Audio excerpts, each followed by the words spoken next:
Hello, good day gentlemen and ladies. Welcome again to my another vlog. Today what will I gonna discuss to you is about main engine cylinder lubricator system. What is the importance of cylinder lubricator feeding in the cylinder liner, the procedure on how to replace the SIP valve, or we call it SIP valve here on board, how to dismantle and assemble the SIP valve, actual procedure, and finally I will gonna tell you also what are the problems that I encountered with our main engine lubricator, and how did I manage also to survive with the problems that I encountered. Okay, all of those things that I mentioned, we will going to tackle all of that. Just don't mind my eye bags, for it is what my company is paying me to have. Sit back, grab your popcorn and enjoy. Let's go.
Okay guys, welcome back.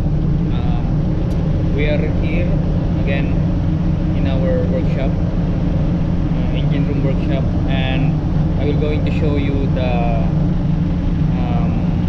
main engine lubricator SIP valve. Here it is. So as you can see,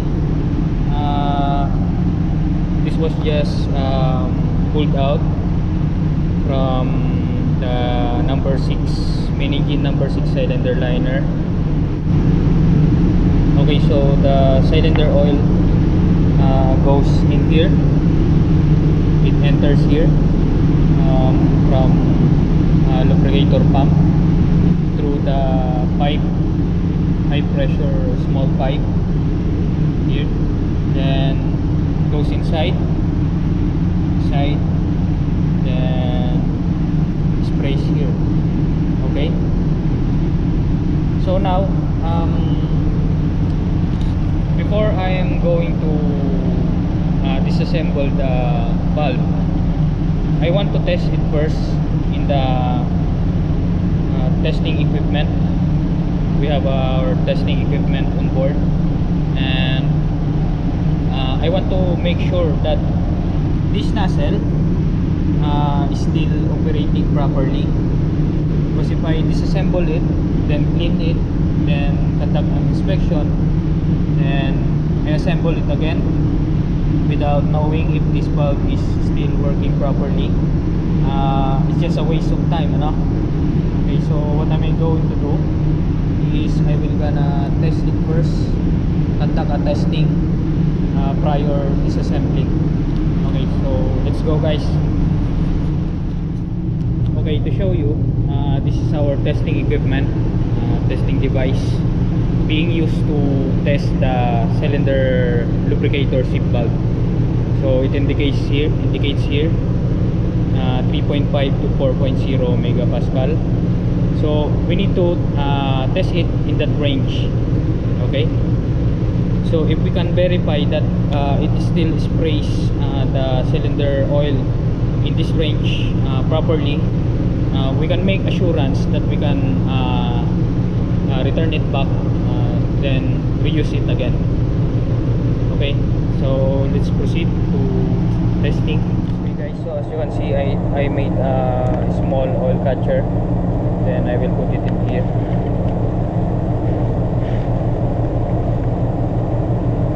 So for now, I'm just going to make sure that the valve sprays in proper manner. Okay,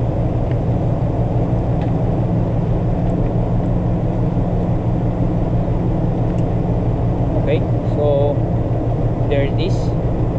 So it's still in good condition. Then I will show you the sprays being made while I operate this handle.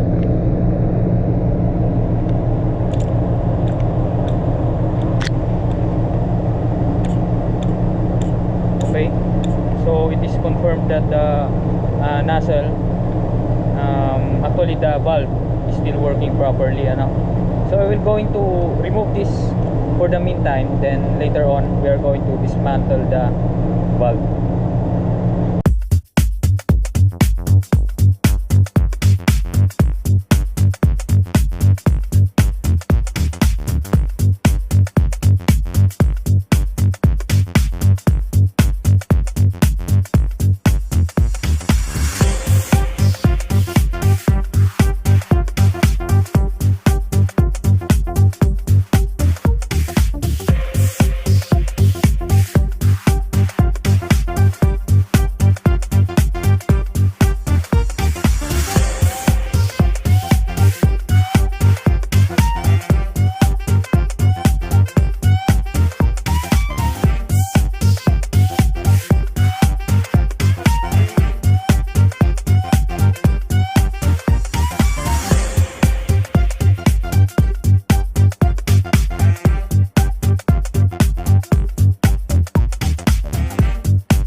So as you saw earlier, I rotated it clockwise. Yeah, then if I rotate it counterclockwise, it adds up pressure to the valve. Then if I rotate it clockwise, it reduces pressure, until it becomes zero, of course.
Okay guys, I just want to show you this portion here, this dark portion in here. So always remember, it has an Allen screw. Do not forget to remove this one, because if you forget to remove this one, you may damage the nozzle or the valve body itself.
Hello guys, welcome back again to my vlog, and these are my students. What's up mga kapusoy? I have a pants.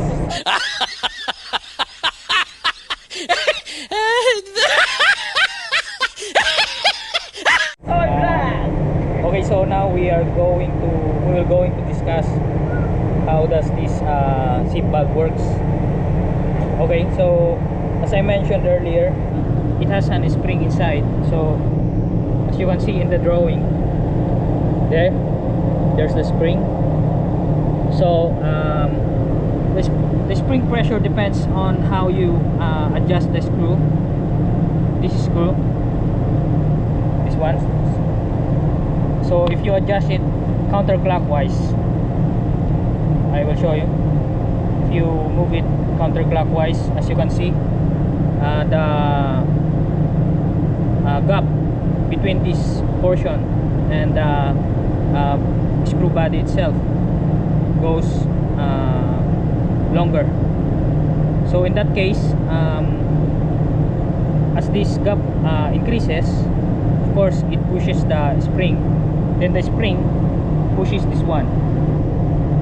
Okay, so as the pressure goes in, pressurized oil goes in, it moves up until it reaches the pressure that is given by the spring. Okay, so once it reaches the pressure, it moves up, then penetration is happening in here, in the small port, as you can see here. So when the oil is injected inside, this needle will go in and then back to normal position again. So it's just a cycle. It's just a cycle on how it works. Did you get it? What's up mga kapusoy? I get it. We got it.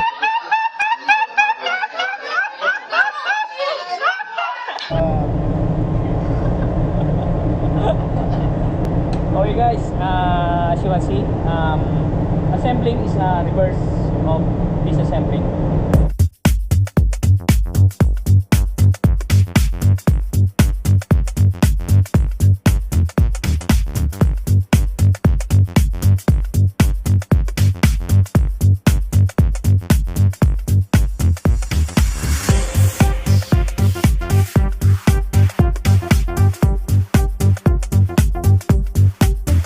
Okay, so we're gonna use a torque wrench, and it has a setting.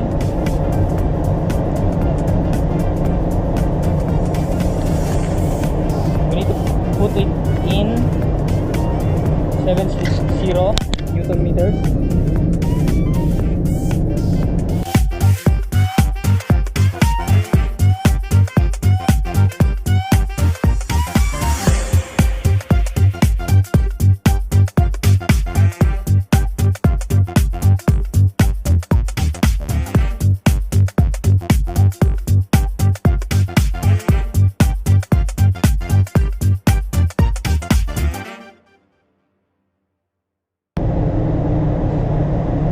guys, this one is a soft metal, so it also needs a torque when tightening it. We need to set the torque to 50 newton meter.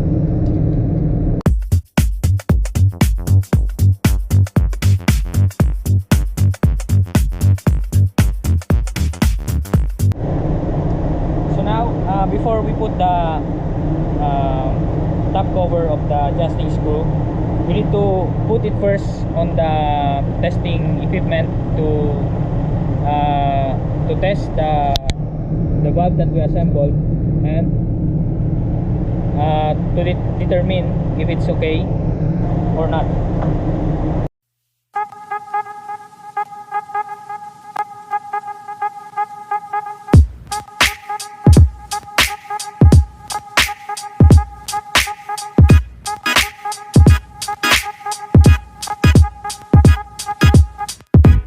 So as I pump it, it goes up, but it returns to the lowest pressure until it becomes zero. Okay guys, as what I've explained earlier, the adjusting screw must be adjusted and it must be rotated counterclockwise in order for the valve to achieve more pressure and for us also to achieve the set pressure needed for the valve.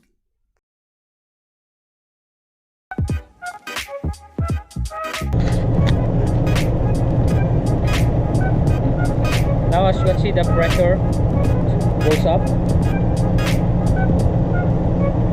then it stays in 3.8 megapascal. Okay, we need now to put the cover.